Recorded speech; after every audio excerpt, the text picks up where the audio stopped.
क्या हाल है भाई सबके। तो भाई पढ़ाई वढ़ाई अच्छी चल रही होगी। आज अपना इलेक्ट्रोस्टैटिक का लेक्चर नंबर 5 है। 4 लेक्चर कंप्लीट कर चुके हैं, जिसमें हमने इलेक्ट्रोस्टैटिक फोर्स कूलम फोर्स के बारे में सारी चीज़ें डिटेल में पढ़ ली है ना। अच्छे अच्छे क्वेश्चन रोडो से लेकर एसबीटी से लेकर अच्छे पाथ फाइंडर तक के क्वेश्चन हमने सोल्व करे। और बाकी काफ़ी क्वेश्चन मैंने तुम्हें होमवर्क भी दिए हैं, काफ़ी तुमने खुद से ट्राई भी करे होंगे। ठीक है, और अगर तुम्हें अच्छे लगे हों तो चैनल को सब्सक्राइब कर देना यार।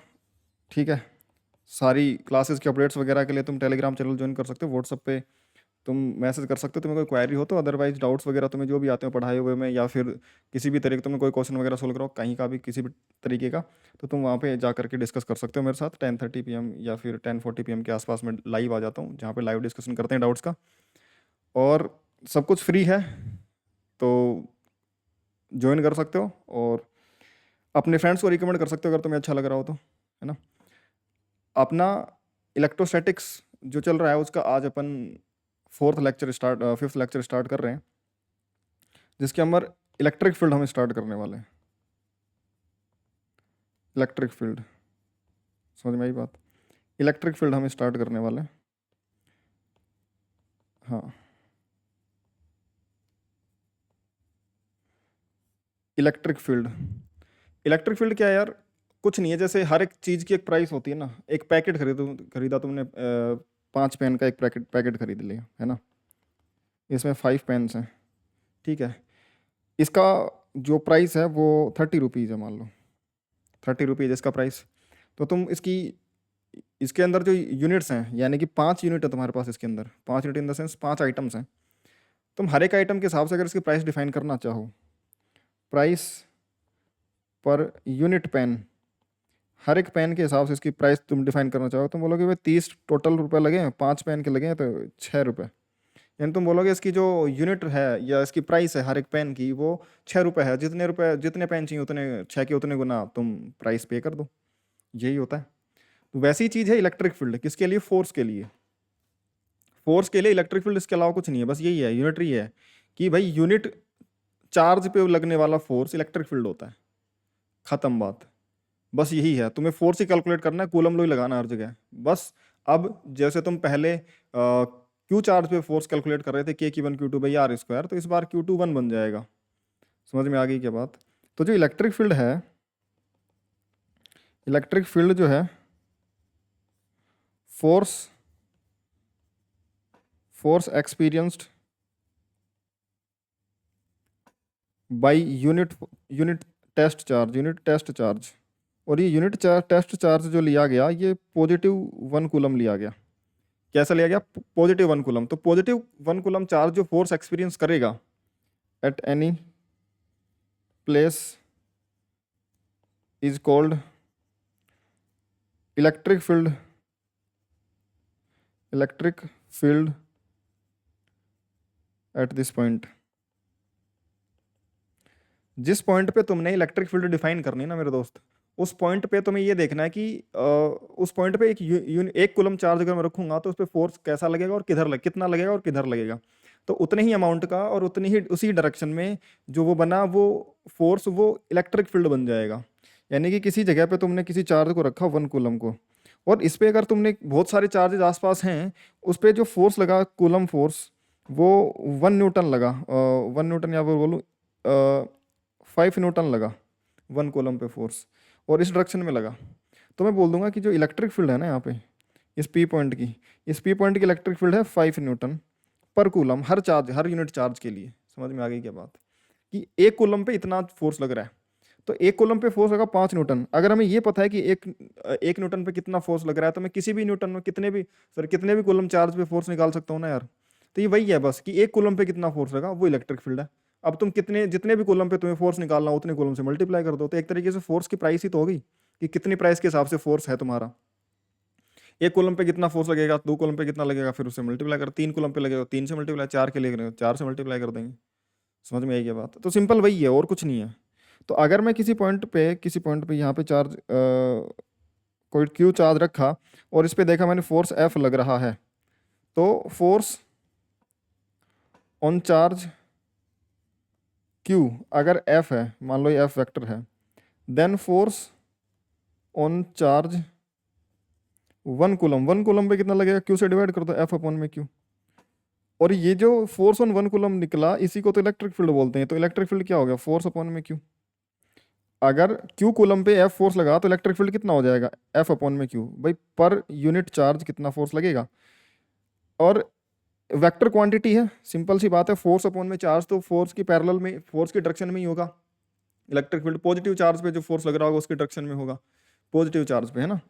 तो अगर मैं इलेक्ट्रिक फील्ड की बात करूं तो इलेक्ट्रिक फील्ड जो है एक वेक्टर क्वांटिटी है, इज ए वेक्टर क्वांटिटी, क्योंकि ये फोर्स अपॉन में चार्ज है, और चार्ज तो स्केलर है, लेकिन फोर्स तो वेक्टर है ना, तो फोर्स के साथ में इलेक्ट्रिक फील्ड को भी वेक्टर होना पड़ेगा। और है तो फोर्स ही ना, एक कूलम चार्ज पे कितना फोर्स लगा है, तो फोर्स ही, बस यूनिट चार्ज पे है, इसलिए वो इलेक्ट्रिक फील्ड बोल दिया जाता है। तो इलेक्ट्रिक फील्ड क्या भाव है, मतलब फोर्स क्या भाव चल रहा है, उस तरीके की बात हो गई इलेक्ट्रिक फील्ड के लिए, कि भाई इलेक्ट्रिक फील्ड कितनी है। समझ में आ गई बात। तो इलेक्ट्रिक फील्ड वेक्टर क्वांटिटी है। अगर मैं यूनिट की बात करूं, यूनिट, तो भाई एफ फोर्स न्यूटन पर कूलम, कितने उस पर हमें बोल सकते न्यूटन पर कूलम। फोर्स फोर्स बनेगा ये न्यूटन में, ये बनेगा कूलम में, तो न्यूटन पर कूलम इसकी यूनिट बन जाएगी। क्लियर है क्या चीज़, न्यूटन पर कूलम इसकी यूनिट बन जाएगी। तो force experience by positive test charge, अगर पॉजिटिव टेस्ट चार्ज यानी कि यूनिट चार्ज जो करेगा एक्सपीरियंस, उसको हम इलेक्ट्रिक फील्ड बोल देंगे। पॉइंट चार्ज की वजह से अगर मैं बात करूं, पॉइंट चार्ज की वजह से, पॉइंट चार्ज की वजह से अगर मैं बात करूंगा तो जो इलेक्ट्रिक फील्ड होगी पॉइंट चार्ज के लिए, नेक्स्ट पेज पे लिख लेता हूँ। हाँ, इस पे जब मैं इलेक्ट्रिक फील्ड की बात करूँगा तो एक पॉइंट चार्ज ले लिया, मान लो मैंने क्यू चार्ज ले लिया, इसकी वजह से मान लो इस डिस्टेंस आर पे कोई चार्ज रखूँ तो कितना फोर्स लगेगा, वो मैंने देखा। भाई मैंने यहाँ पे एक, ये मान लो कि यहाँ पे कैपिटल क्यू चार्ज रख दिया, मान लो कैपिटल क्यू चार्ज रख दिया, और यहाँ पे मैंने क्यू चार्ज रखा, इस क्यू चार्ज पे फोर्स देखा, तो इस क्यू चार्ज पे जो फोर्स आएगा वो के क्यू क्यू अपॉन में आर स्क्वायर आएगा।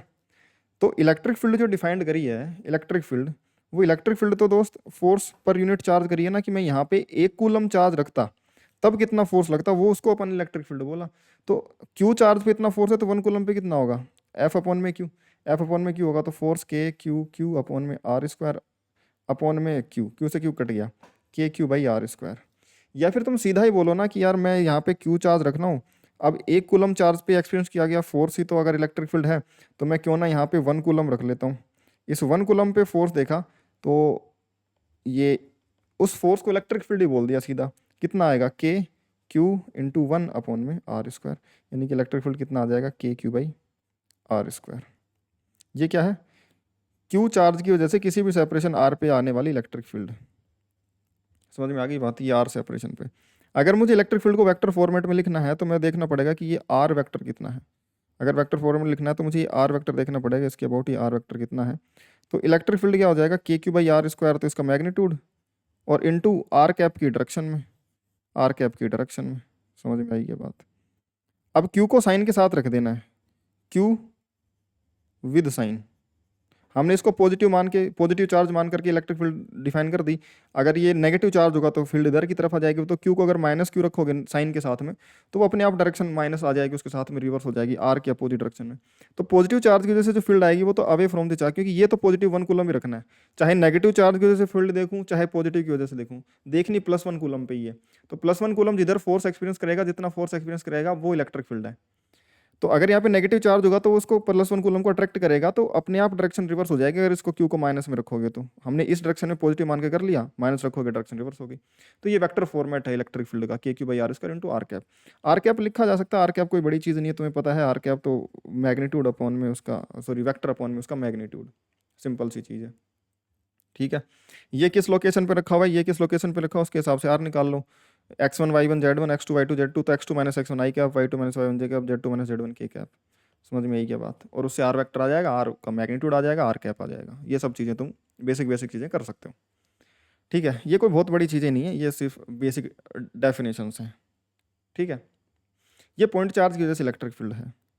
इलेक्ट्रिक फील्ड लिखूँ चाहे फोर्स लिखूँ, ये के हमेशा आता है। के हम लिखते हैं 1/4 एप्सिलॉन नोट, 1/4 एप्सिलॉन नोट। अगर इसकी अगर हम बात करें तो एप्सिलॉन नोट हम बोलते हैं कि परमिटिविटी ऑफ फ्री स्पेस।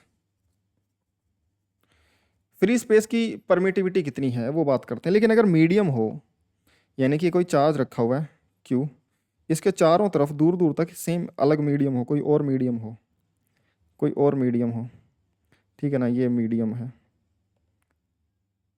और सिमेट्रिक मीडियम है। इस मीडियम के अंदर मीडियम के मॉलिक्यूल्स होंगे, मीडियम के मॉलिक्यूल्स होंगे, बिल्कुल सही बात है। अब होगा ये कि इस क्यू चार्ज की वजह से हर एक जगह पे इलेक्ट्रिक फील्ड आएगी, इस क्यू चार्ज की वजह से हर एक जगह पे इलेक्ट्रिक फील्ड आएगी। मीडियम का इफेक्ट ऑफ मीडियम पढ़ लेते हैं अलग तरीके से, बिल्कुल सेपरेट टॉपिक बना करके। Effect of medium, effect of medium, medium का क्या इफेक्ट पड़ता है, ठीक है। मीडियम का क्या इफेक्ट पड़ता होगा कि मीडियम में तुमने कोई क्यू चार्ज रख दिया, इस क्यू चार्ज की वजह से होगा क्या कि मीडियम के अंदर जो मॉलिक्यूल्स हैं तुम्हारे, इस मीडियम के अंदर जो भी तुम्हारे मॉलिक्यूल्स हैं, उन मॉलिक्यूल्स पे देखो, अब इसकी वजह से फील्ड हर जगह पे इलेक्ट्रिक फील्ड होगी। और इस इलेक्ट्रिक फील्ड की अगर मैं बात करूं तो जैसे मान लो ये पॉइंट चार्ज था, इस पॉइंट चार्ज की वजह से इलेक्ट्रिक फील्ड अगर मैं ड्रॉ करना चाहूँ किसी भी रीजन में, ये पॉइंट चार्ज है प्लस क्यू चार्ज है मान लो, तो किसी भी डिस्टेंस आर पे हर जगह, क्योंकि k q by r square electric field का फॉर्मूला बना पॉइंट चार्ज की वजह से, तो किसी भी डिस्टेंस आर पे अगर मैं इलेक्ट्रिक फील्ड देखूंगा तो रेडियली आउटवर्ड होगी और उसका स्ट्रेंथ भी हर जगह सेम ही होगा। अगर डिस्टेंस सेम है तो बस उसकी डायरेक्शन बदल जाएगी। समझ में आई क्या बात? डायरेक्शन बदल जाएगी।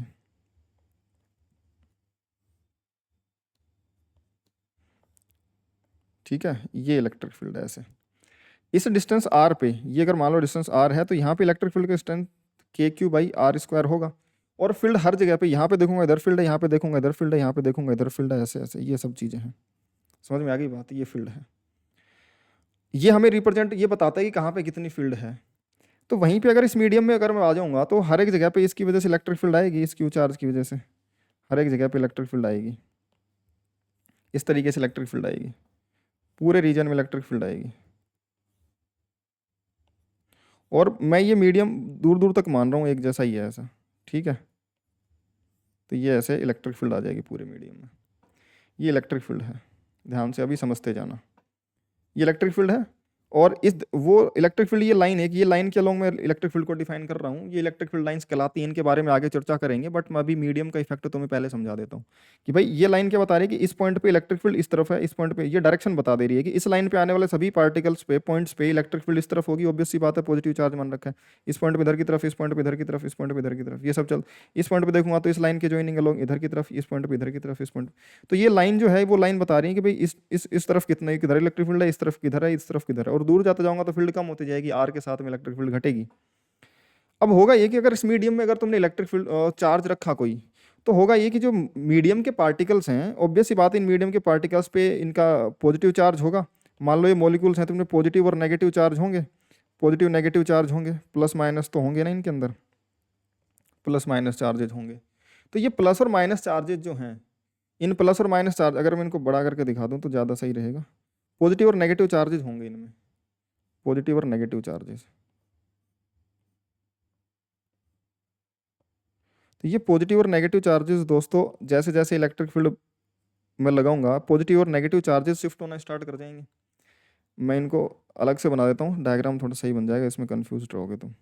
मान लो ये मीडियम के मॉलिक्यूल्स हैं, प्लस माइनस चार्जेज हैं, ये प्लस माइनस इकट्ठे थे, क्योंकि कोई इलेक्ट्रिक फील्ड नहीं है तो ये सेपरेटेड तो रहेंगे नहीं, तो इकट्ठे चार्जेस थे, ठीक है। प्लस और माइनस का सेंटर एक ही जगह पे था। ये बहुत इंपॉर्टेंट है, इसको समझते रहना है ना, बहुत इंपॉर्टेंट है, इसको समझते रहना। ये ऐसे मीडियम के पार्टिकल्स हैं, ये मीडियम के molecules of medium, molecules of medium. अब होगा ये कि इस इलेक्ट्रिक फील्ड की वजह से मैं बोलूँ कि ये ऐसे इलेक्ट्रिक फील्ड है, तो ये इलेक्ट्रिक फील्ड क्या है, यूनिट चार्ज पे फोर्स ही तो है। तो पॉजिटिव चार्ज पे किधर फोर्स लगाएगा वो डायरेक्शन बताएगा। ये पॉजिटिव चार्ज, इस पॉजिटिव चार्ज पे इधर फोर्स लगेगी, नेगेटिव पे इधर। तो इस मॉलिक्यूल के अंदर इसके जो चार्जेज हैं वो शिफ्ट हो जाएंगे। यानी कि मान लो H2O का ही मॉलिक्यूल हुआ, मान लो H2O का ही मॉलिक्यूल हुआ एग्जाम्पल के लिए, तो हाइड्रोजन और ऑक्सीजन की अगर मैं बात करूँ, H2 और ये O, एक हाइड्रोजन के साथ में जो आएगा वो डबल बॉन्ड बनाएगा, तो डबल डबल बॉन्ड दोनों के साथ में ऑक्सीजन ने बना रहा है, सॉरी सिंगल सिंगल बॉन्ड बनाएगा, एक हाइड्रोजन एक बॉन्ड बनाएगा। तो ये दो हाइड्रोजन के दो बॉन्ड बना रखे हैं इस पे तुम्हें पता है कि हाइड्रोजन पे पॉजिटिव चार्ज आता है, इलेक्ट्रॉन ऑक्सीजन पे नेगेटिव, -2 या +2 ऐसे बनता है, इलेक्ट्रॉन शेयर करते हैं। तो ये पोलराइज हो सकता है। अगर मैं इलेक्ट्रिक फील्ड में रखूंगा तो इस पॉजिटिव चार्ज पे इलेक्ट्रिक फील्ड के डायरेक्शन में फोर्स लगेगा, नेगेटिव पे उसके अपोजिट फोर्स लगेगा, तो ये चार्जेस शिफ्ट नहीं होंगे। पहले तो इनका अगर न्यूट्रल H2 है तो ये अगर मैं बात करूंगा तो इस पे पॉजिटिव और नेगेटिव चार्ज एक साथ कंबाइंड है, तो इस पे नेट चार्ज जीरो की तरफ है, और नेट चार्ज जीरो है इन पे प्लस और माइनस का, और पॉजिटिव और नेगेटिव का जो सेंटर है वो भी सेम है। इस तरीके से होता है कि भाई ऑक्सीजन है, ये हाइड्रोजन ऐसा है कुछ, समझ में आ गई बात। OH ऐसा कोई मॉलिक्यूल है, कोई XYZ का कुछ भी मैं रेंडमली बना रहा हूँ, है ना, इस पे ध्यान मत देना ज़्यादा। बट इसका अगर मैं देखूँ -2 और +1 तो ये जो है इसके ऊपर ओवरऑल जो चार्ज है वो जीरो, इसका सेंटर ऑफ चार्ज भी एक तरीके से जीरो बन रहा है। बट जब मैं इसको इलेक्ट्रिक फील्ड में रखूंगा तो पॉजिटिव और नेगेटिव चार्जेस शिफ्ट होंगे, पॉजिटिव और नेगेटिव चार्ज शिफ्ट होंगे, यानी कि एक मॉलिक्यूल है इसमें प्लस चार्ज और नेगेटिव चार्ज का सेंटर यही है। बट इसको अगर मैं फोर्स लगाऊंगा, इस मॉलिक्यूल पे अगर फोर्स लगाऊंगा, तो अगर मान लो इधर की तरफ इलेक्ट्रिक फील्ड लगाई मैंने, इधर की तरफ इलेक्ट्रिक फील्ड यानी पॉजिटिव चार्ज पे फोर्स, तो पॉजिटिव चार्ज पे इधर फोर्स लगेगा राइट में, तो पॉजिटिव तो इधर शिफ्ट हो जाएगा, नेगेटिव पे इधर लगेगा तो इसका नेगेटिव चार्ज इधर शिफ्ट हो जाएगा। यानी कि हर एक मॉलिक्यूल इसको बोलेंगे, ये न्यूट्रल मॉलिक्यूल है, ये इसको पोलराइजेशन ऑफ मॉलिक्यूल बोलते हैं। क्या बोलते हैं बेटा? Polarization of molecule due to electric field. Electric field किसकी वजह से आएगा? चार्ज की वजह से ही तो है। इलेक्ट्रिक फील्ड का स्ट्रेंथ बता रहा है यूनिट चार्ज पे कितना फोर्स लगेगा, तो ये कोई भी क्यू चार्ज है तो उस पर क्यू ई फोर्स इधर, ये -Q चार्ज है तो -Q फोर्स इधर लगेगा, इसलिए क्यू ई और प्लस और -Q अलग अलग डायरेक्शन में शिफ्ट हो गए। अब ऐसा इस मीडियम में भी हर जगह हो जाएगा, इस मीडियम में भी होगा ये कि सॉरी ये मीडियम फाइनली होगा ये कि पोलराइज हो जाएगा। तो इसमें होगा किस तरीके से कि ये मॉलिक्यूल्स इस तरीके से अरेंज हो जाएंगे कि इलेक्ट्रिक फील्ड की डायरेक्शन में तो पॉजिटिव चार्ज शिफ्ट हो जाएगा और अपोजिट में नेगेटिव चार्ज शिफ्ट हो जाएगा, तो ये ऐसे बन जाएंगे, ये ऐसे पोलराइज हो जाएंगे। तो प्लस इधर आ गया, माइनस इधर, सॉरी इलेक्ट्रिक फील्ड की डायरेक्शन में प्लस जाएगा, इधर प्लस आ गया, इधर माइनस आ गया। इसमें देखो ये पोलराइज हो जाएंगे, ये प्लस इधर, ये माइनस इधर, ये प्लस इधर और ये माइनस इधर, ये पोलराइज हो गए। इन पोलराइजेशन की वजह से पॉजिटिव और नेगेटिव चार्ज जब सेम जगह पे थे तब तक इनकी वजह से कोई नेट इलेक्ट्रिक फील्ड नहीं आ रही थी, लेकिन अब जब अलग अलग जगह पे हो जाएंगे, पॉजिटिव और नेगेटिव एक जगह था तो इनका नेट इलेक्ट्रिक फील्ड जीरो आ रहा था बाहर। बट जब ये अलग अलग जगह पे होंगे तो पॉजिटिव की अलग किसी इस पॉइंट पे लिखूंगा तो देखो पॉजिटिव की फील्ड अलग आएगी, नेगेटिव की फील्ड अलग आएगी, और पॉजिटिव वाले के पास में रहेगा तो नेट फील्ड पॉजिटिव की वजह से बची रह जाएगी। इस तरफ देखूंगा तो नेगेटिव की अलग फील्ड आएगी, पॉजिटिव की, नेगेटिव वाला ज़्यादा स्ट्रॉन्ग है तो ये इस तरफ फील्ड आ जाएगी। समझ में आई क्या बात? ये पोलराइज हो गया मटेरियल, तो इसके मॉलिक्यूल्स पोलराइज हो जाते हैं, तो इनकी वजह से इनको डाइपोल्स बोलते हैं, इन डाइपोल्स को, ये डाइपोल्स बन जाते हैं। इनकी वजह से एक्स्ट्रा इलेक्ट्रिक फील्ड आ जाती है, एक्स्ट्रा इलेक्ट्रिक फील्ड प्रोड्यूस होगी। भाई पॉजिटिव नेगेटिव चार्जेस हैं, ये भी अपनी अपनी फील्ड बनाएंगे, यानी कि ये भी तो फोर्स लगाएंगे ना। भाई ये जो चार्ज होगा ये किसी एक कूलम पे यहाँ पे फोर्स लगाएगा, वो भी तो आएगा ना। अब ये भी नए फोर्स लगाना स्टार्ट कर देंगे, ये पोलराइज हो जाएंगे। Extra electric field produces due to polarisation,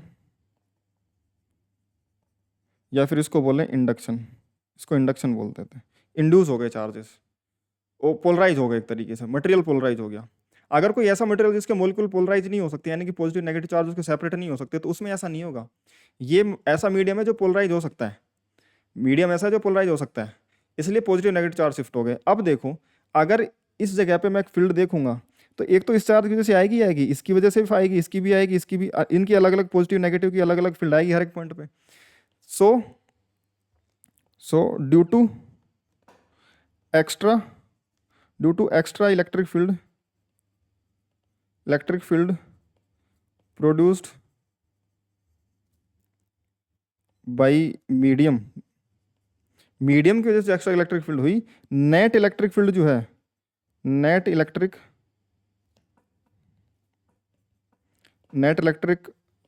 field in the medium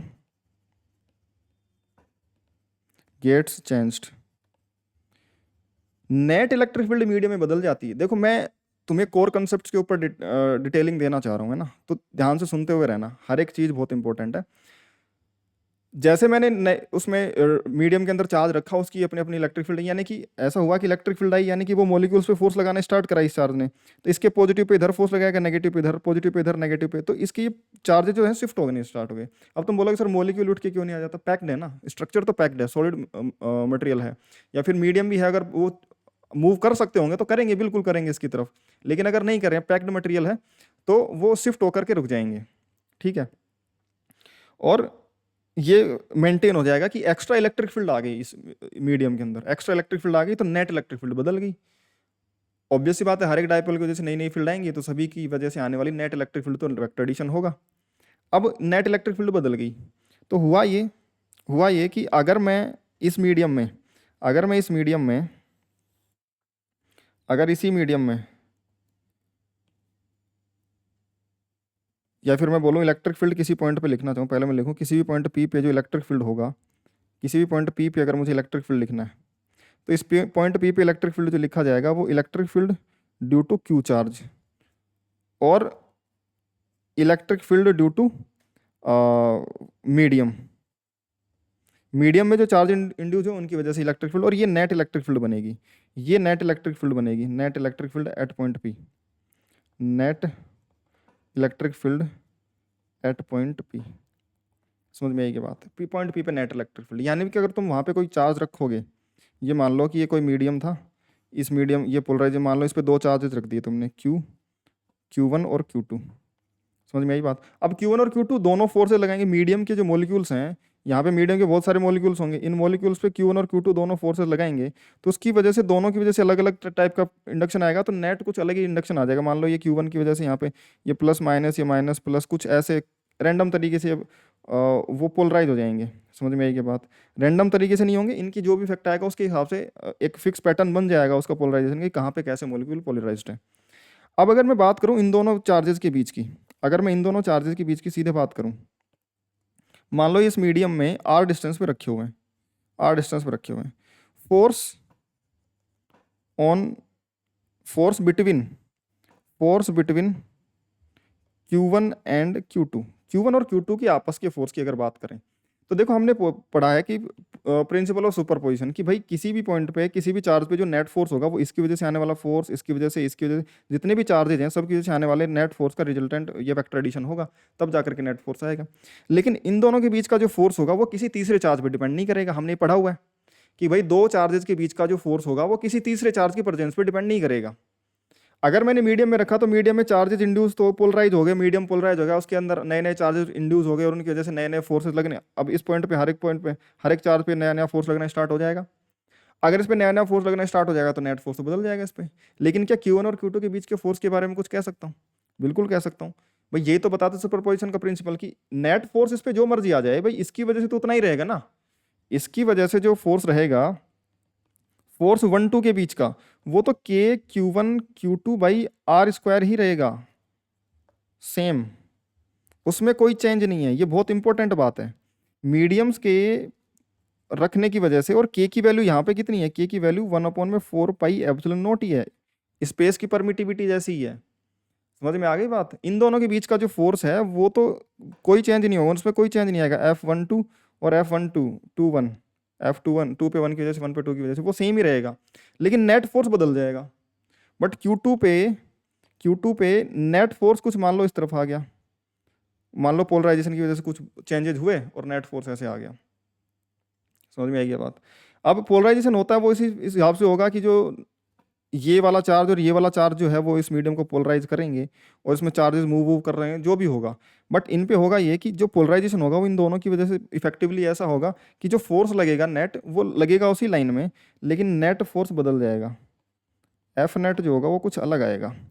क्यों? क्योंकि इनके और इनकी इफेक्ट की वजह से पोलराइजेशन जो होगा वो तो सिमेट्रिक तरीके से होगा, तो ये जो भी चार्जेस पोलराइज करेंगे वो अपने लाइन के लॉन्ग फोर्स जो होगा वो उसी में रहेगा, लेकिन इफेक्टिवली कुछ नया फोर्स आएगा। हमें ये इतना पता लग गया कि भाई नेट फोर्स कुछ बदल जाएगा। अब अगर नेट फोर्स बदल जाएगा तो उसको कैसे लिखें? Net force on charges,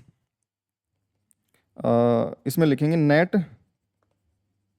force on charges gets changed due to medium, but force on each other, force due to each other, force due to each other, force due to each other, एक दूसरे की वजह से जो charge force रहेगा remains, वो तो same ही रहेगा ना, एक दूसरे के ऊपर लगने वाला force k q n q two by r square वो वैसा का वैसा ही रहेगा। नेट फोर्स बदल जाएगा। अब नेट फोर्स के लिए हम बात करें, देखो ये जो प्रोपोर्शनलिटी कांस्टेंट था ये स्पेस का लिया जहाँ पे कोई मटेरियल नहीं था, तो ये फोर्स ऐसे लगता था। मीडियम आया, मीडियम की वजह से मीडियम के चार्जेस जो मॉलिक्यूल से वो पोलराइज हुए तो उनकी वजह से एक्स्ट्रा फोर्स आया, उस एक्स्ट्रा फोर्स की वजह से जो नेट फोर्स बदला वो हम बोलेंगे कि भाई इस मीडियम का इफेक्ट है उसमें, तो हम उसका मीडियम का कुछ पैरामीटर डिफाइन कर लेते हैं उसको, अलग अलग मीडियम में अलग अलग फोर्स आता है। भाई अलग अलग मॉलिक्यूल्स होंगे तो अलग अलग तरीके का पोलराइजेशन दिखाएंगे, है ना, ज्यादा मॉलिक्यूल्स फ्री होंगे तो ज्यादा मॉलिक्यूल पोलराइज होंगे। मान लो इस पे चार्ज +1 -1 हुआ, एक पे +2 -2 हुआ, तो ज्यादा इलेक्ट्रिक फील्ड बना देंगे वो अपनी खुद की, वो एक्स्ट्रा फोर्स लगाने लग जाएंगे। तो अलग अलग मीडियम अलग अलग तरीके का फोर्स लगाएगा, तो नेट फोर्स अलग अलग आएगा। उस नेट फोर्स के लिए उसको करने के लिए मैंने मीडियम की प्रॉपर्टी डिफाइन कर दी, जैसे फ्रिक्शन कोएफिशिएंट अपन ने डिफाइन करा था कि भाई सर्फेसेस के बीच में उन दोनों सर्फेस पे डिपेंड करेगा और ये फ्रिक्शन कोएफिशिएंट ऐसा होगा। स्प्रिंग का बोल दिया कि स्प्रिंग का कांस्टेंट ऐसा होगा, तो हमने मीडियम का भी एक कांस्टेंट डिफाइन करा कि किस मीडियम में नेट फोर्स कितना हो जाएगा, उसके हिसाब से मीडियम का एक कांस्टेंट डिफाइन कर दिया कि भाई इस मीडियम में, फॉर मीडियम हमने बोला कि ये कांस्टेंट हमने डिफाइन करना है कि वो किस हिसाब से बदला, कि मीडियम के लिए जो तुम जो कांस्टेंट लिखते हो ना 4πε0 स्पेस के लिए, फॉर स्पेस, ये कांस्टेंट तुम प्रोपोर्शनलिटी कांस्टेंट फोर्स में लिखते हो, मीडियम के लिए तुम बोल दो कि यहाँ पे 1/4πε0, ये जो एप्सिलॉन एन एम आ जाएगा, ये permittivity, permittivity of free space था। तो तुम अब बोल दो कि ये जो 1/4πε0 है ना, उसकी जगह एप्सिलॉन की जगह भाई तुम स्पेस का एप्सिलॉन मत रखो, तुम मीडियम का एप्सिलॉन रख दो। भाई स्पेस का कुछ अलग एप्सिलॉन है, मीडियम का कुछ अलग एप्सिलॉन है, अलग अलग मीडियम का एप्सिलॉन अलग अलग होगा, अलग अलग मीडियम की परमिटिविटी अलग अलग होगी, बस ये कोफिशिएंट बदल गया, कौन सा, मीडियम की वजह से आने वाला, तो इसको बोल देंगे परमिटिविटी, परमिटिविटी ऑफ मीडियम। फिर हमने बोला कि देखो परमिटिविटी ऑफ मीडियम अपन ने डिफाइन करा, जैसे तुमने रिफ्रैक्टिव इंडेक्स सुना होगा, लाइट कि अलग अलग मीडियम का रिफ्रैक्टिव इंडेक्स अलग अलग होता है, तो इस वजह से जो लाइट होती है, स्पीड ऑफ लाइट अलग अलग मीडियम में अलग अलग होती है। तो वो हम बोलते हैं कि भाई वैक्यूम में इतनी स्पीड चल रही थी, इस मीडियम में इतनी स्पीड से चल रही है, तो उसका रेशो जो है वो अपन ने वो डिफाइन कर दिया कि भाई ये तुम्हारा रिफ्रैक्टिव इंडेक्स है इसका, भाई इतने गुना कम हो गई स्पीड, तो वही जितना फैक्टर से कम हुआ वही फैक्टर तुम बोल दिया कि इसका रिफ्रैक्टिव इंडेक्स है मीडियम का। वैसे ये भी एक कांस्टेंट आएगा कि जो एप्सिलॉन तुम फोर्स लिखोगे, है ना, स्पेस में फोर्स लिखोगे, स्पेस में नेट फोर्स जो लगेगा दोनों के बीच में KQ1Q2/r², फ्री स्पेस की बात करें। और मीडियम में तुमने फोर्स लिखा कि जो एफ नेट होगा, एफ नेट मीडियम लिख देते हैं, एफ नेट मीडियम का वो कुछ ये इसको के को लिख देंगे 1/4πε0, 1/4πε0। मीडियम ने तुम बोला ये बन जाएगा 1/4πε ऑफ मीडियम Q1Q2/r², Q1Q2/r²। इनको तुमने डिवाइड करा F net of medium, medium में नेट फोर्स और स्पेस में नेट फोर्स। इसको तुम अगर डिफाइन करोगे ना तो तुम बोलोगे कि यार ये जो फोर्सेस का रेशियो बनेगा ये εm/ε0 बन जाएगा, ऐसा ही तो आया। तो जो नेट जो बना मीडियम में फोर्स, नेट फोर्स जो मीडियम में बना वो कितने टाइम हो गया एफ नेट का। अब ऑब्वियस ही बात है नेट फोर्स कम ही होगा, क्योंकि चार्जेस जो बनेंगे भाई यहाँ पे जो नेट फोर्स बनेगा वो कम होगा। इस वजह से मैं कैसे बोल सकता हूँ कि भाई यहाँ पे अगर कोई चार्ज था, अगर ये पॉजिटिव चार्ज है मान लो, तो यहाँ पे जो मॉलिक्यूल्स होंगे उन पे जो इंडक्शन होगा वो इधर नेगेटिव इधर पॉजिटिव होगा, तो ये वाला नेगेटिव चार्ज इसको खींचेगा। तो इसके आसपास अगर मैं देखूँ अगर पॉजिटिव चार्ज है तो इसके आसपास इंडक्शन नेगेटिव चार्ज का होगा, तो वो इसके इंडक्शन की वजह से इस पे आने वाले रिपल्सिव नेट रिपल्सिव फोर्स को कम कर देंगे। अगर ये नेगेटिव चार्ज हुआ तो यहाँ पे प्लस इंड्यूस करवाएगा, क्योंकि प्लस वाले चार्ज को अट्रैक्ट करेगा, तो वो प्लस वाले चार्ज इसको ऐसे खींचेंगे तो उस पर नेट फोर्स फिर से कम हो जाएगा। समझ में आई क्या बात। तो मीडियम का नेट फोर्स कम होता रहेगा। अब वो मीडियम का नेट फोर्स कम होगा तो बोलेंगे कि यार जो कितना कितना टाइम्स कम हो गया वो देख लिया तुमने, बोल दिया कि ये मीडियम का है तो उसको एप्सिलॉन m/ε0, समझ में आ गई क्या बात। इतने टाइम्स कम हो गया एफ नेट को, तुमने इस पैरामीटर को पूरे को इधर ले लिया, ये इसको इधर ले लिया। अब तुम बोल दोगे कि ये जो क्वांटिटी है ना इसको मैं रिलेटिव परमिटिविटी बोल देता हूँ। भाई ये क्या बन गया एक तरीके से, ये बन गया एप्सिलॉन m/ε0। तुम बोल दो इसको epsilon r, relative permittivity relative permittivity of free space, sorry of medium, medium का स्पेस के रेस्पेक्ट में परमिटिविटी कितनी है ये पता चल गया, उसका फैक्टर।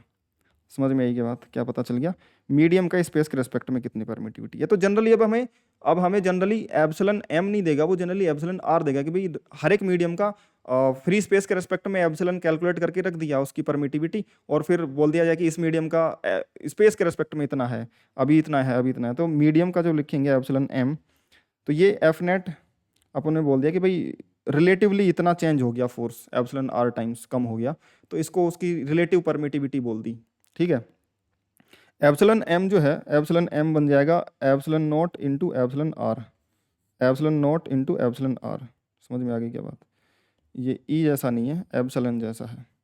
ठीक है, ई जैसा नहीं है, एप्सिलन जैसा है, ये ऐसा है। तो हमने ये बताया कि यार ये मीडियम की परमिटिविटी जो बनेगी वो क्या बन जाएगी, फ्री स्पेस की परमिटिविटी इनटू उसकी रिलेटिव कितनी है। समझ में आ गई क्या बात। तो ये एक पैरामीटर है कि मीडियम में नेट फोर्स कैसे चेंज हो जाएगा, उसका इफेक्ट है, मीडियम का इफेक्ट है। और मीडियम के लिए फिर हमने स्पेस के रेस्पेक्ट में वो डिफाइन कर ली, जैसे स्पीड ऑफ लाइट मीडियम में डिफाइन कर लेते हैं, स्पेस के भाई खाली जगह पे सी स्पीड चल रही तो यहाँ पे सी बाई म्यू से चलेगी, म्यू टाइम्स कम हो गई, तो वो पैरामीटर ही था उसका कि कितने टाइम्स कम हो गई, फैक्टर हो गया मीडियम का। वैसे ये भी मीडियम का एक फैक्टर है, जहाँ पे इलेक्ट्रिक फील्ड कितने फैक्टर से रिड्यूस हो जाएगी, या फिर लगने वाला नेट फोर्स कितने फैक्टर से रिड्यूस हो जाएगा। समझ में आएगी ये बात, ये मीडियम का इफेक्ट है। किसका इफेक्ट है, मीडियम का इफेक्ट है। तो अब कोई भी दो पार्टिकल रखे हों, फॉर एग्जाम्पल अगर कोई दो चार्जेज हों Q1 और Q2, अगर वो आर सेपरेशन पे रखे हों, तो उनके बीच में जो फोर्स होगा वो K Q1 Q2 by r square होगा, जिसको मैंने बोल दिया एफ नोट है। तो if these charges are placed in a medium of free of relative permittivity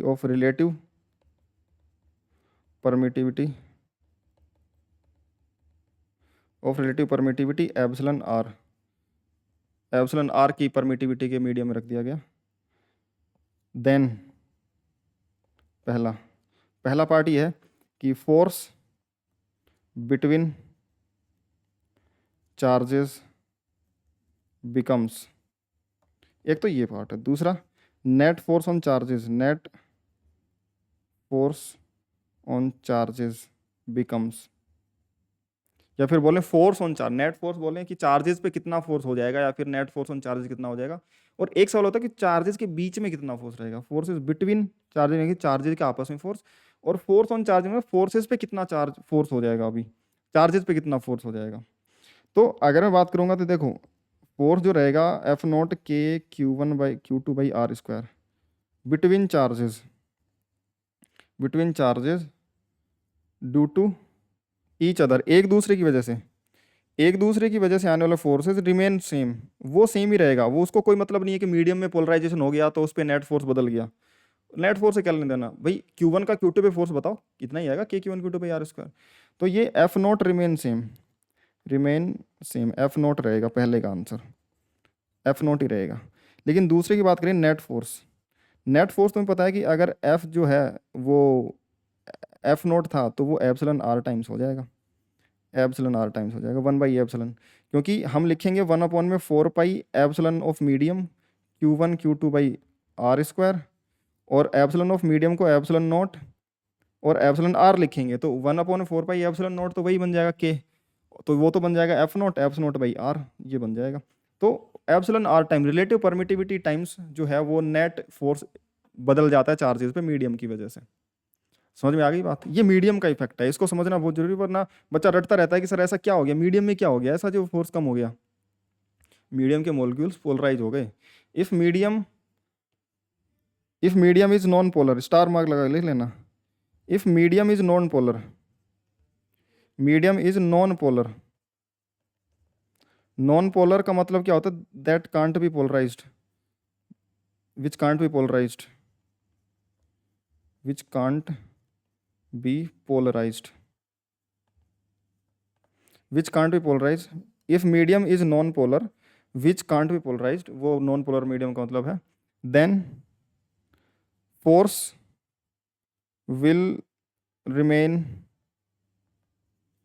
then net force लिख देते हैं, then net force will also remain same, then net force will also remain same. भाई आपस का तो same रहता ही है चाहे किसी मीडियम में चला जाओ। अब नेट फोर्स भी रिमेन रहेगा, will also remain same as no extra forces will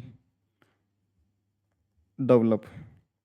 कोई एक्स्ट्रा फोर्स डेवलप ही नहीं होंगे, मीडियम के पार्टिकल्स पोलराइज ही नहीं हुए, अगर वो मान लो शिफ्ट नहीं हुए पॉजिटिव नेगेटिव चार्जेस अपने इस जगह से, और वो नए चार्जेस की तरह फील्ड क्रिएट नहीं कर रहे हैं, पहले भी नेट फील्ड उनकी जीरो थी, अभी भी नेट फील्ड जीरो, या एक्स्ट्रा फील्ड लगाने की वजह से वो शिफ्ट ही नहीं हुए। तो इस वजह से होगा ये कि भाई कोई नया फोर्स अराइज ही नहीं होगा, तो जो पहले फोर्स लग रहा था वही बाद में लग रहा था, उस मीडियम से कोई फर्क ही नहीं पड़ा। तो नॉन पोलर मीडियम से कोई फर्क नहीं पड़ता है।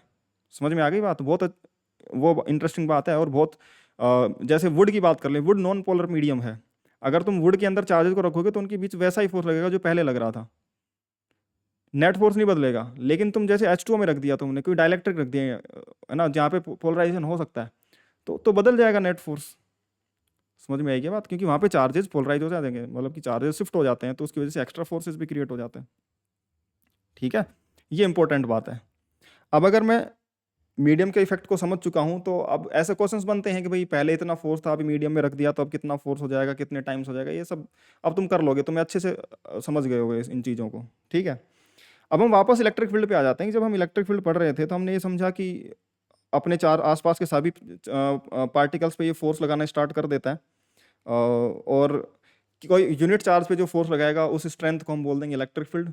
अब इस इलेक्ट्रिक फील्ड को रिप्रेजेंट करना होता है कि भाई इलेक्ट्रिक फील्ड इस पॉइंट चार्ज की वजह से आई, तो वो किस तरीके से उसको रिप्रेजेंट करें इलेक्ट्रिक फील्ड को। ठीक है, representation of electric field, representation of electric field, representation of electric field. Positive charge की वजह से अगर तुमने देखा, भाई पॉजिटिव चार्ज लिखा तुमने किसी r डिस्टेंस पे जाके देखा, इस डिस्टेंस r पे तुम्हारा जो सेंटर है इसका, ठीक है, ये r रेडियस का स्फीयर बना लिया। इस जगह पे तुमने जाके देखा कि यहाँ पे इलेक्ट्रिक फील्ड कितनी होगी, तो पॉजिटिव चार्ज 1 कूलम रखो, 1 कूलम पे फोर्स इस लाइन के लॉन्ग इधर लगेगा, और वो कितना लगेगा, KQ/r² लगेगा।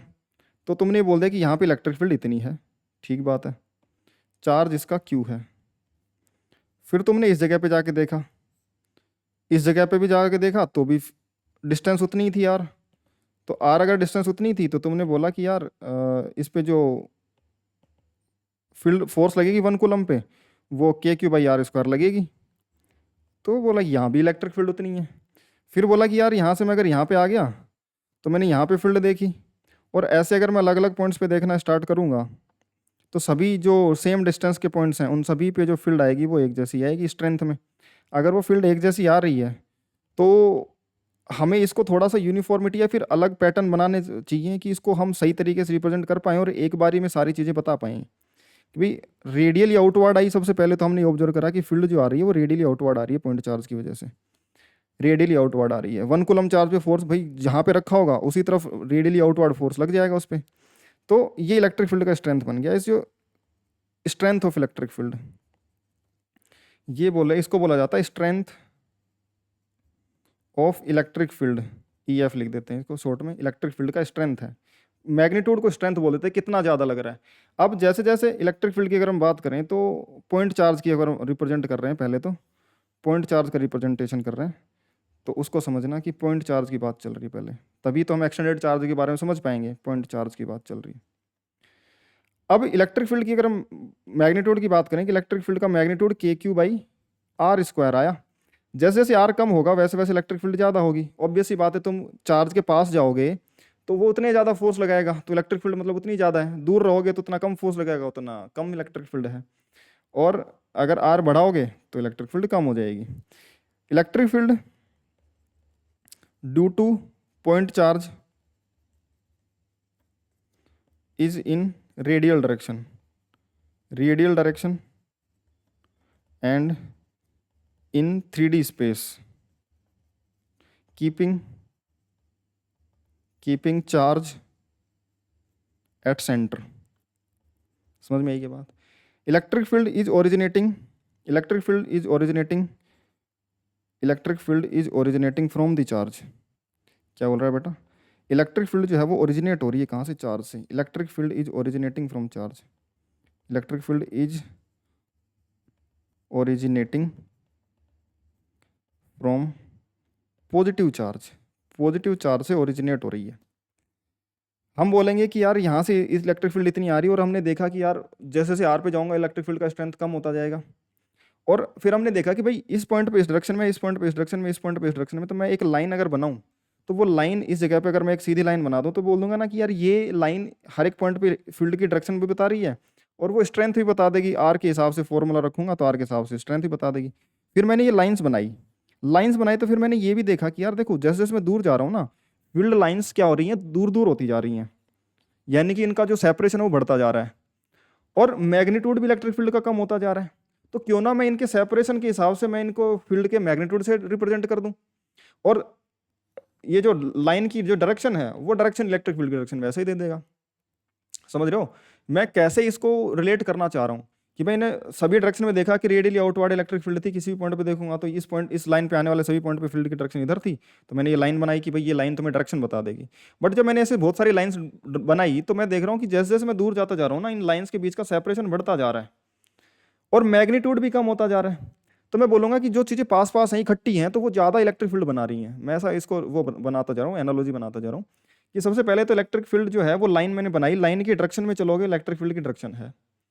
दूसरा, अगर ये लाइन तुमने जो बनाई वो अगर पास पास हैं तो वहाँ पे फील्ड ज़्यादा है, दूर दूर है तो फील्ड कम है। ऐसी एनालॉजी बनाना स्टार्ट कर दी मैंने।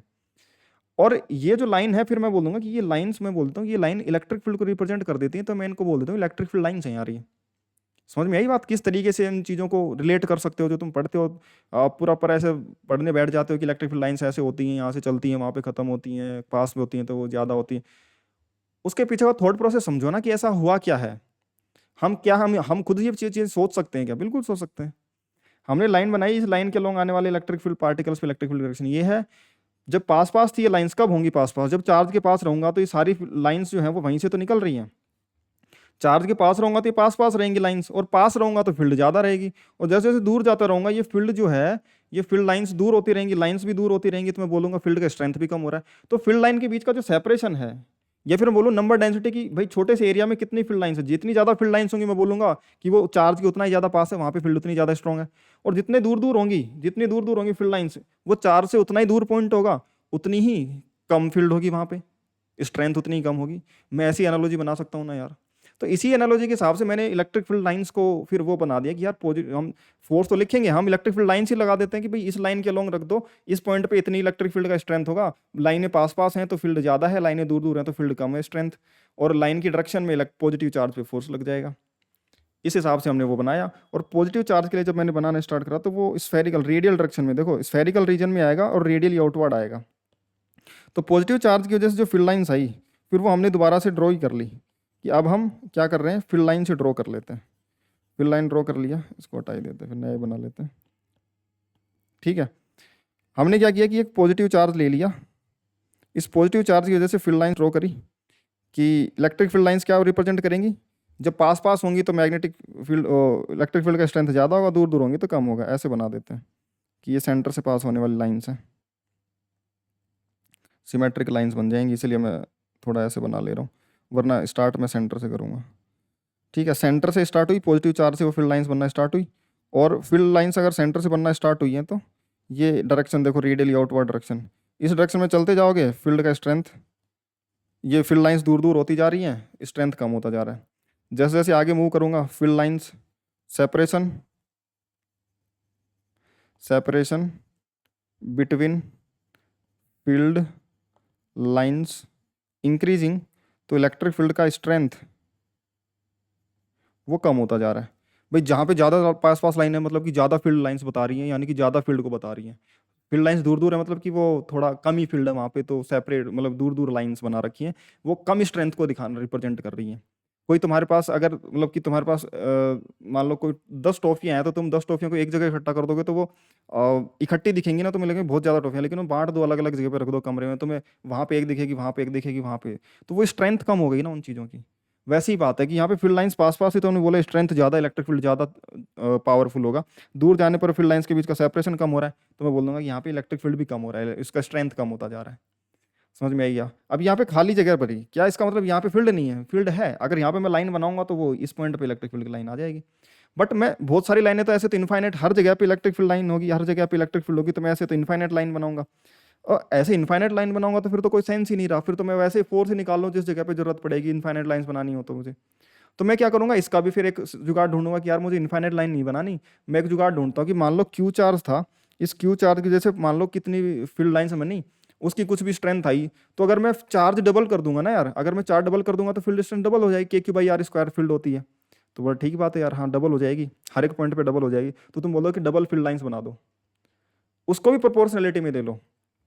इनको बोल दिया कि ये फील्ड लाइन्स है, इलेक्ट्रिक फील्ड लाइन्स स्टार्टिंग ये रिप्रेजेंट, और अगर मैं बोलूँगा पॉजिटिव चार्ज की जैसे, तो सेंटर से अगर मैं जाऊँगा डिस्टेंस आर पे, तो ये देखो इस तरीके से वो रिप्रेजेंट करेंगी। किसको रिप्रेजेंट करेंगी? फील्ड लाइंस रिप्रेजेंट करेंगी। अलग अलग डिस्टेंस पे जाकर के अलग अलग वो बनाऊंगा मैं, रेडियस के स्फेयर, तो स्फेरिकली आउटवर्ड अलग अलग डिस्टेंस पे अलग अलग फील्ड स्ट्रेंथ बनेगा। समझ में आ गई बात? तो यहाँ पे इस स्फेयर के सरफेस पे ऐसे इलेक्ट्रिक फील्ड होगी, यहाँ पे ऐसे होगी, यहाँ पे होगी, इस पॉइंट पे यहाँ पे ऐसे होगी, यहाँ पे होगी, यहाँ पे होगी। तो जितना पास आता जाऊंगा इस पॉइंट पे, इस स्फेयर के हर एक पॉइंट पे फील्ड का मैग्नीट्यूड सेम है, डायरेक्शन तो अलग अलग ही है। तो इलेक्ट्रिक फील्ड फोर्स की जगह तरह वेक्टर क्वांटिटी है, तो डायरेक्शन अलग अलग है, तो मैं बोलूंगा कि फील्ड अलग अलग है लेकिन स्ट्रेंथ सेम है। तो मैं जनरली स्ट्रेंथ के हिसाब से उसको डिफाइन करूंगा, तो बोलूंगा कि यूनिफॉर्म फील्ड होगी इस जगह पे, इस स्फेयर पे, यानी कि वो मैग्नीट्यूड में यूनिफॉर्म है, डायरेक्शन में नहीं है। डायरेक्शन तो रेडियली आउटवर्ड हर जगह अलग होगी। अब बोला कि ये इलेक्ट्रिक फील्ड लाइंस बोल दिया, इनको इलेक्ट्रिक फील्ड लाइंस बोल दिया, तो इलेक्ट्रिक फील्ड लाइंस के बारे में बात पड़ी यार। नेगेटिव चार्ज के बारे में और देखते हैं, नेगेटिव चार्ज के बारे में क्या कहता है। कि नेगेटिव चार्ज के बारे में जब हमने इसको बनाया, यही डायग्राम उठा लेता हूँ, कि नेगेटिव चार्ज जो होगा वो पॉजिटिव चार्ज पे फोर्स अपनी खुद की तरफ लगाएगा। तो अब पॉजिटिव चार्ज पे जिधर फोर्स लगेगा उधर की तरफ इलेक्ट्रिक फील्ड लाइंस, जिधर पॉजिटिव चार्ज पे फोर्स लगेगा उधर की तरफ इलेक्ट्रिक फील्ड लाइंस। तो ये नेगेटिव चार्ज है। क्या है बेटा? ये नेगेटिव चार्ज है। एक तरीके से क्या है, माइनस क्यू लिख देते हैं इसको, माइनस क्यू लिख देते हैं। अब पॉजिटिव चार्ज पे इसकी वजह से away from the charge force आता, तो हमने away from the charge electric field बना दी। अब नेगेटिव चार्ज की वजह से टुवार्ड दी चार्ज फोर्स लगेगा 1 कूलम पे, तो field lines towards the charge आ जाएंगी। तो नेगेटिव चार्ज की फील्ड लाइंस जो होती हैं वो टुवार्ड्स दी चार्ज होती हैं। मैं बोलूँगा पॉजिटिव चार्ज था, तो मैं बोल दूंगा कि देखो सेंटर यहाँ पे था, यहीं से फील्ड लाइन सारी निकलना स्टार्ट हुई है। तो electric field lines starting from positive charge, ये भी देखा मैंने। लेकिन यहाँ पे देखा कि ये फील्ड लाइंस जो आ रही हैं वो कहाँ पे आ रही हैं? इन्फिनिटी से आ रही हैं, क्योंकि बाहर तो ऐसा कुछ है नहीं भाई, फील्ड लाइंस तो रिप्रेजेंट करो फोर्स की डायरेक्शन को, ये कहाँ से आ रही होंगी? हम बोल देंगे इन्फिनिटी से आ रही होंगी यार। और इन्फिनिटी पे जाते जाते देखो इनका सेपरेशन बहुत बढ़ता जाएगा, इनफाइनाइट सेपरेशन। तो वहाँ पे देखो इन्फिनिटी पे फील्ड का स्ट्रेंथ भी जीरो होगा, क्योंकि इन्फिनिटी पे 1 कूलम चार्ज रख दो, ये फोर्स नहीं लगा पाएंगे। तो इन्फिनिटी पे इन फील्ड लाइंस का बीच का सेपरेशन भी इतना ज्यादा हो जाएगा, फील्ड लाइंस दिखने ही बंद हो जाएंगी। तो तुम बोलोगे यार यहाँ पे तो फील्ड लाइंस ही नहीं है, यहाँ पे तो फोर्स ही नहीं लगेगा। समझ में आ गई क्या बात?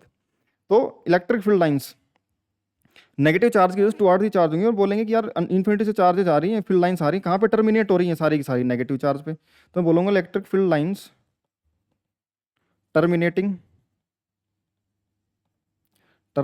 एट नेगेटिव चार्ज पे टर्मिनेट हो रही हैं। और यहाँ पे बोल दूंगा कि आ कहाँ से रहेंगी? ओरिजिनेट। तुम बोलोगे यार इन्फाइनाइट से ओरिजिनेट हो रही होंगी, धीरे धीरे वहाँ से बहुत दूर दूर होंगी, वहाँ से आते आते पास होती जा रही हैं। ओरिजिनेटिंग फ्रॉम इन्फिनिटी, इन्फिनिटी में बोल दूंगा फिर बोलूँगा बहुत दूर कोई दूसरा चार्ज होगा, उसकी फील्ड लाइंस होंगी। समझ में आएगी बात? हर चार्ज अपने चारों तरफ एक फील्ड क्रिएट करके रखता है, ये थ्योरी बोलती है इलेक्ट्रिक फील्ड की थ्योरी। वो कुछ नहीं है, वो बस किस पॉइंट पे कितना चार्ज लगाएगा उसको रिप्रेजेंट करने का दूसरा तरीका है, फील्ड लाइंस। तो अब हम इसको इस तरीके से पढ़ेंगे, फील्ड लाइंस की थ्योरी पढ़ेंगे कि हर एक चार्ज के अराउंड अपना इलेक्ट्रिक फील्ड होता है, उसमें कोई चार्ज दूसरा आता है तो उसको पता लग जाता है। बोल देंगे कि भाई पता कैसे लगा? वही तो बता कि भाई अपने इसने फील्ड लाइंस बिछा रखी थी अपनी, यहाँ पे कोई भी चार्ज आया तो इसको पता लग गया कि यहाँ पे कोई दूसरा चार्ज आया, उस पर फोर्स लगा दिया तुरंत इसने। समझ में आई क्या बात? तो हर एक चार्ज की सराउंडिंग में अपनी अपनी एक इलेक्ट्रिक फील्ड होती है। समझ में आ गई बात? ओरिजिनेटिंग फ्रॉम इन्फिनिटी, और ये बोल देंगे कि टर्मिनेटिंग एट इन्फिनिटी। भाई पॉजिटिव से स्टार्ट तो होगी, कहाँ पे जाएंगी? बोलो इन्फिनिटी तक जाएंगी, इन्फिनिटी तक जाते जाते वो जीरो हो जाएंगी, मतलब सेपरेशन इतना ज़्यादा कि फील्ड लाइंस दिखना आसपास बंद हो जाएंगी। तो टर्मिनेटिंग एट इन्फिनिटी, समझ में आ गई क्या बात? तो इलेक्ट्रिक फील्ड लाइंस की कुछ प्रॉपर्टी लिखना अपन ने स्टार्ट करी कि इलेक्ट्रिक फील्ड लाइंस जो हैं, electric field lines, properties of electric field lines. दूसरी और बात समझ लेते हैं अभी लगे हाथों ही, कि अगर मान लो ये क्यू चार्ज है, ये क्यू चार्ज है और ये टू क्यू चार्ज है, टू क्यू चार्ज है, तो अगर ये चार इलेक्ट्रिक फील्ड लाइन बना रहा है ना, ये चार इलेक्ट्रिक फील्ड लाइंस बना रहा है, तो ये चार इलेक्ट्रिक फील्ड का मतलब लाइन का मतलब क्या हो गया कि ये बनाएगा, ये उसकी प्रोपोर्शनैलिटी को रिप्रेजेंट कर रहा है कि अगर ये चार बना रहा है तो तुम बोलोगे कि अगर ये चार लाइनें बना रहा है ना, चार फील्ड लाइंस, तो डबल चार्ज भाई उसकी फील्ड स्ट्रेंथ डबल होगी, डबल चार्ज की फील्ड स्ट्रेंथ डबल होगी। तुम बोलोगे हाँ सर फील्ड स्ट्रेंथ तो डबल होगी, तो उसको तुम बोल दोगे कि फील्ड उसकी अगर फील्ड स्ट्रेंथ डबल है तो उसके number of field lines double कर दो, तो तुम्हें ये पता चल जाएगा कि हाँ डबल फील्ड लाइंस होगी, स्ट्रेंथ डबल होगी। तो बोले यार ये एनालॉजी ठीक है। तो इस हिसाब से फील्ड लाइंस की थ्योरी डेवलप कर ली गई धीरे धीरे, कि तुमने दो लाइनें और बना लेनी है, उससे चार लाइनें भाई यहाँ सेंटर से ओरिजिनेट होंगी फील्ड लाइंस, और ये ऐसे चली जाएंगी, ठीक है। तो हम बोलोगे कि ये चार line, if if q charge produces n electric field lines, then two q will produce two n electric field lines. तो हम बोलेंगे कि जो इलेक्ट्रिक फील्ड जो है प्रोपोर्शनल टू चार्ज होता है, वैसे इलेक्ट्रिक फील्ड लाइंस जो तुम बनाओगे उसके लिए वो भी तो प्रोपोर्शनल टू क्यू होगा, जितना ज़्यादा चार्ज उतनी ज़्यादा फील्ड लाइंस तुम्हें बनानी पड़ेंगी, है ना। क्योंकि इलेक्ट्रिक फील्ड जो होगा उसका फॉर्मूला अगर मैं देखूँ, इलेक्ट्रिक फील्ड जो है वो के क्यू बाई आर स्क्वायर लिखा तुमने, तो किसी भी जगह पे पहले अगर क्यू चार्ज की वजह से एक फील्ड आ रही थी तो उस जगह पे अब दो लाइंस आनी चाहिए, ताकि तुम बता पाओगे कि अब वहाँ पे फील्ड डबल हो गई है। तो इलेक्ट्रिक फील्ड क्योंकि क्यू के प्रोपोर्शन में था, तो इलेक्ट्रिक फील्ड लाइंस भी क्यू के प्रोपोर्शन में बनाएंगे कि इलेक्ट्रिक फील्ड की स्ट्रेंथ को ही तो उसकी लाइंस के थ्रू रिप्रेजेंट करना चाह रहे हैं हम। और बात करूं कि जब electric field properties of electric field lines अगर लिख लें हम, properties of electric field lines, ये बहुत गजब का कंसेप्ट है, समझ में आ गई बात? ये बहुत चीज़ें आसान कर देगा, इसलिए मैं तुम्हें थोड़ा डिटेल में पढ़ा रहा हूँ अभी, ठीक है। अभी तुम इसको स्टार्ट करोगे, और अगर हम इसको प्रॉपर्टीज़ लिखें इसकी, एक के बाद एक प्रॉपर्टीज़ लिखना स्टार्ट करते हैं और इन प्रॉपर्टीज़ के बारे में समझे, तो सबसे पहली बात तो ये, पहला काम हम ये करेंगे, पहली प्रॉपर्टी, सबसे पहली बात तो ये कि number of field lines proportional to magnitude of charge. जितने ज़्यादा मैग्नीट्यूड का चार्ज होगा उतनी ज़्यादा तुम्हें नंबर ऑफ फील्ड लाइंस बनानी पड़ेंगी। दूसरी प्रॉपर्टी क्या लिख सकता हूँ? दूसरी बात मैं ये लिख सकता हूँ कि electric field lines originate from infinity, from positive charge और infinity, and terminates at negative charge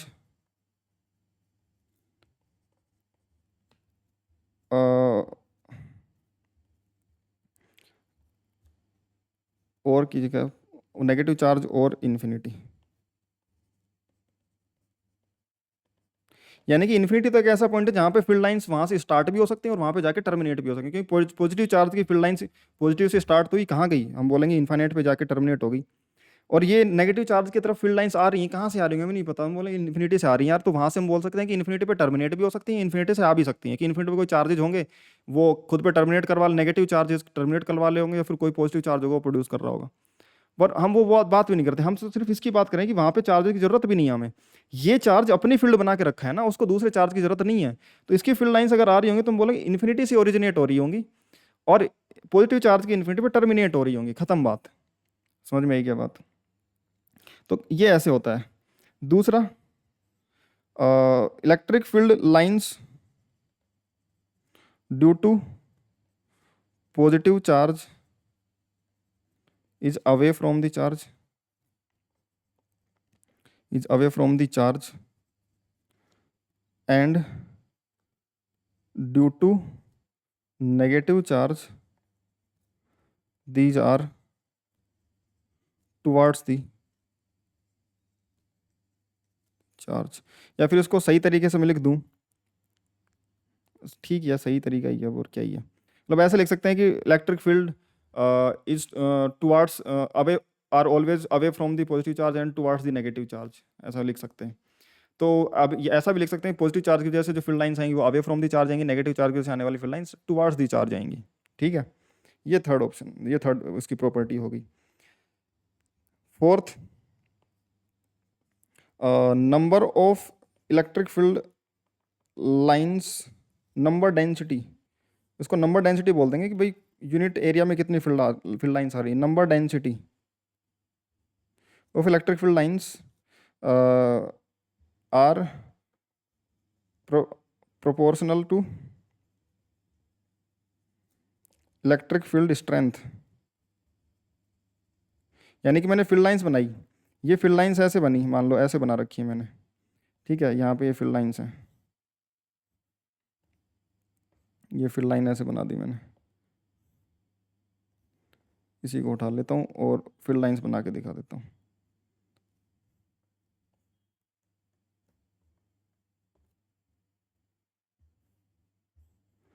तो तुम बोलोगे कि यार इस जगह पे जो फील्ड लाइंस बना रखी है ना, इस जगह पे ये पॉइंट 1 लिया मैंने एक तो, और ये पॉइंट 2 लिया। पॉइंट 2 पे लाइंस पास पास हैं, अगर मैं देखूंगा यहाँ पे इस क्रॉस सेक्शन में ये इतनी लाइंस आ रही हैं, तीनों लाइंस आ रही हैं, और इसी क्रॉस सेक्शन को अगर मैं यहाँ पे रखूँ, देखो इस क्रॉस सेक्शन में सिर्फ एक ही लाइन पहुँच पा रही है, यानी कि यहाँ पे इलेक्ट्रिक फील्ड लाइंस ज़्यादा हैं, यानी कि यहाँ से इसके आसपास के किसी पॉइंट पे कोई चार्ज होगा पॉजिटिव जो इनको बढ़ा दे रहा है एकदम से, और दूर जाते जाते वो फील्ड लाइंस कम हो जा रही है। हम बोलोगे बैंड कैसे हुई, बैंड बहुत सारे चार्जेज हों तो हो सकता है उनकी वजह से आने वाली नेट फील्ड की डायरेक्शन बदल गई हो, तो यहाँ पे बहुत सारे चार्जेज अवेलेबल हो सकते हैं, तो उसकी वजह से आने वाले किसी पॉइंट पे नेट फील्ड सभी की आने वाली नेट फील्ड का सुपरपोजिशन से बदलती जा रही हो, तो बैंड हो सकती है, कोई दिक्कत नहीं है, बैंड हो सकती है, अभी इतना बता रखो। ठीक है, तो यहाँ पे इलेक्ट्रिक फील्ड एट 1, मैं बोल दूंगा कि इलेक्ट्रिक फील्ड एट पॉइंट 1 वो ज़्यादा होगा इलेक्ट्रिक फील्ड एट पॉइंट 2 से, मैग्नीट्यूड, डायरेक्शन तो टेंजेंशियल डायरेक्शन में होगी, है ना। अगर मैं बोलूँ कि डायरेक्शन की बात करूँ कि direction of electric field is tangential to electric field line, कोई इलेक्ट्रिक फील्ड लाइन तुमने बनाई कि ये एक इलेक्ट्रिक फील्ड लाइन है इस स्पेस में, वो इलेक्ट्रिक फील्ड लाइन क्या बताएगी, भाई इस जगह पे इलेक्ट्रिक फील्ड जो है वो इस तरफ है, इस जगह पे इलेक्ट्रिक फील्ड जो है वो इस तरफ है टेंजेंशियल डायरेक्शन में, वो डायरेक्शन टेंजेंशियल है, बस वो जैसे जैसे डायरेक्शन बदलती जा रही है लाइन भी बेंड होती जा रही है, और जहाँ पे ज़्यादा लाइन्स होंगी वहाँ पे इलेक्ट्रिक फील्ड का स्ट्रेंथ ज़्यादा हो, कम लाइन होंगी वहाँ पे इलेक्ट्रिक फील्ड का स्ट्रेंथ कम होगा। ये फील्ड लाइन्स की प्रॉपर्टीज है। इलेक्ट्रिक फील्ड लाइन्स कभी भी क्लोज लूप नहीं बनाएंगी। इलेक्ट्रिक फील्ड लाइन्स, अगर मैं बात करूँ प्रॉपर्टी की number 6, electric field lines can not form closed loop. ये बहुत इंपॉर्टेंट प्रॉपर्टी है। क्या? क्लोज्ड लूप नहीं बना सकता। क्लोज लूप नहीं बना सकता, इसका क्या मतलब हुआ? अगर electric field lines close loop बनाने लग गई तो मतलब जहाँ से फील्ड लाइन चली थी फील्ड लाइन वहीं पे वापस आ गई, उसका मतलब यही तो हुआ ना बेटा, जहाँ से फील्ड लाइन चली थी फील्ड लाइन वहीं पे वापस आ गई। अब तुम ध्यान से सोचो, अगर पॉजिटिव चार्ज से फील्ड स्टार्ट हुई है तो क्या वो वापस पॉजिटिव चार्ज पे आ सकती है? तुम खुद सोच के देखो, कोई फील्ड लाइन यहाँ से स्टार्ट हुई, कोई फील्ड लाइन यहाँ से स्टार्ट हुई तो वो बैंड होकर के भी क्लोज लूप नहीं बना सकती। अगर वो यहाँ से स्टार्ट हुई है, मान लो यहाँ से इलेक्ट्रिक फील्ड स्टार्ट हुई और इस डायरेक्शन में इलेक्ट्रिक फील्ड स्टार्ट हुई है, ऐसे इलेक्ट्रिक फील्ड लाइन, ये इलेक्ट्रिक फील्ड बिल्कुल भी पॉसिबल नहीं है बना करके क्रॉस मान लो। अगर इस पॉइंट से स्टार्ट हुई है तो यहाँ पे पॉजिटिव चार्ज होगा और ये पॉजिटिव चार्ज हमेशा दूर की तरफ फील्ड लाइन भेजेगा। सिंपल लॉजिक से भी बोल सकते हैं इसको, कंजर्वेटिव नॉन कंजर्वेटिव से रिलेट करते हैं, उससे अच्छा सिंपल लॉजिक से समझो ना तुम। वो भी करेंगे हम नेक्स्ट लेक्चर में, हम इलेक्ट्रिक फील्ड के बारे में और भी बहुत सारे पैरामीटर्स पढ़ेंगे। लेकिन ये क्लोज लूप क्यों नहीं बना पा रही है, इसका लॉजिक सुनो कि अगर यहाँ से इलेक्ट्रिक फील्ड अगर स्टार्ट हुई है, अगर यहाँ से इलेक्ट्रिक फील्ड इधर की तरफ स्टार्ट हुई है तो फिर यहाँ पे टर्मिनेट थोड़ी हो सकती है, क्योंकि electric field line can not terminate since electric field line cannot terminate at the same point from where it started। जहां से स्टार्ट हुई उसी पॉइंट पे टर्मिनेट नहीं हो सकती। क्यों नहीं हो सकती? क्योंकि वहां पे अगर पॉजिटिव, क्योंकि it because it starts from positive charge and terminates at negative charge. अब तुम बोलोगे कि सर इन्फिनिटी से भी तो आ सकती थी। अरे इन्फिनिटी से आएगी तो वो वैसे ही मतलब बहुत दूर का पॉइंट है, वहां पे क्या हो रहा हमें नहीं पता। हम तो किसी पॉइंट पे बात कर रहे हैं ना कि यहाँ पे कोई फील्ड लाइन थी, वो घूम फिर के वापस यहीं पे आ सकती है कि नहीं आ सकती। अगर ये पॉजिटिव चार्ज है तो पॉजिटिव चार्ज की वजह से फील्ड लाइंस, अगर ये पॉजिटिव चार्ज बना हुआ है तो पॉजिटिव चार्ज से फील्ड लाइंस हमेशा दूर की तरफ ही जाएंगी। और नेगेटिव चार्ज अगर ये बना हुआ है तो नेगेटिव चार्ज से फील्ड लाइंस उसकी तरफ ही आएंगी। और अगर ये पॉजिटिव और नेगेटिव एक साथ अवेलेबल हैं तो तुम बोलोगे ये फील्ड लाइन जो है, ये फील्ड लाइन यहाँ से यहाँ तक ऐसे टर्मिनेट हो रही होगी, वो बात ठीक है। इसकी फील्ड लाइन इस पे जा रही होंगी, वो बात भी ठीक है। लेकिन कोई फील्ड लाइन खुद पे ही थोड़ी आ सकती है, पॉजिटिव चार्ज की फील्ड लाइन खुद पे थोड़ी आके टर्मिनेट हो सकती है।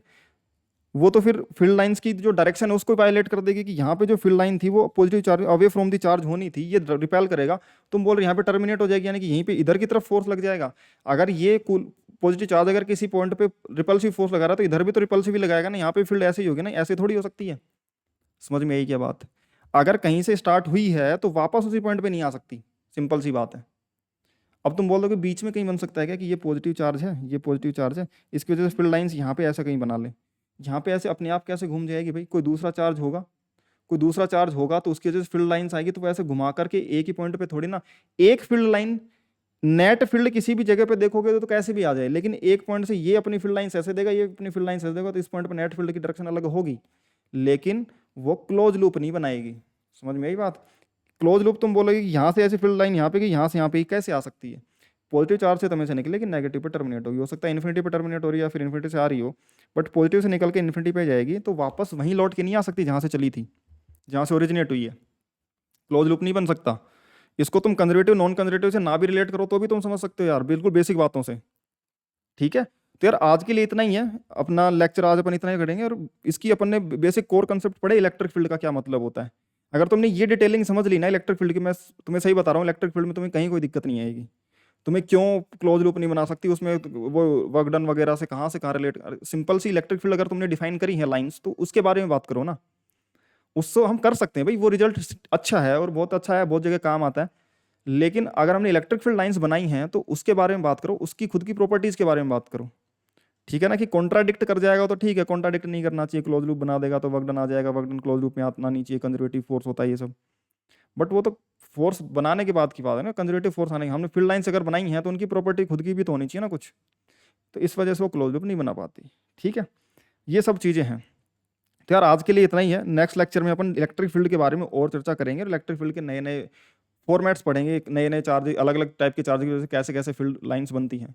तो अगर तुम्हें लेक्चर पसंद आया तो यार चैनल को जरूर सब्सक्राइब कर देना और टेलीग्राम चैनल ज्वाइन कर देना क्लासेस के अपडेट्स के लिए, नोट्स वगैरह के लिए, है ना। फ्री कोर्स है, अपने फ्रेंड्स के साथ शेयर कर देना, उनको रिकमेंड करना, अगर उनको भी अच्छा लगे तो वेल एंड गुड है, वो भी बेनिफिट उठा सकते हैं ऐसे ऐसी इंपॉर्टेंट और कंसेप्चुअल डिस्कशन का। और कोई भी क्वेरी हो पढ़ाए हुए में, या फिर क्वेश्चंस जो तुम सोल्व कर रहे हो तुम्हारे लेवल पे जो भी कर रहे हो उसके ऊपर कोई भी डाउट हो फिजिक्स में, तो तुम डाउट ग्रुप ज्वाइन कर सकते हो। और भी बच्चे ऑलरेडी वहाँ पे हैं, लगभग 350 के आसपास, और उससे भी ऊपर काफ़ी बच्चे हो चुके हैं। तो वो अपना रेगुलर आपस में भी डिस्कशन करते हैं, और शाम को मैं भी लाइव डिस्कशन करता हूँ बच्चों के साथ में। ठीक है, खुद से मुझसे डिस्कस करते हैं बच्चे जो भी डाउट होता है। उसके अलावा अगर तुम्हें कोई क्वायरी हो पर्सनल तो तुम मुझे व्हाट्सअप कर सकते हो। ठीक है, आज के लिए यार इतना ही, बाकी हम नेक्स्ट लेक्चर में करते हैं। ठीक है।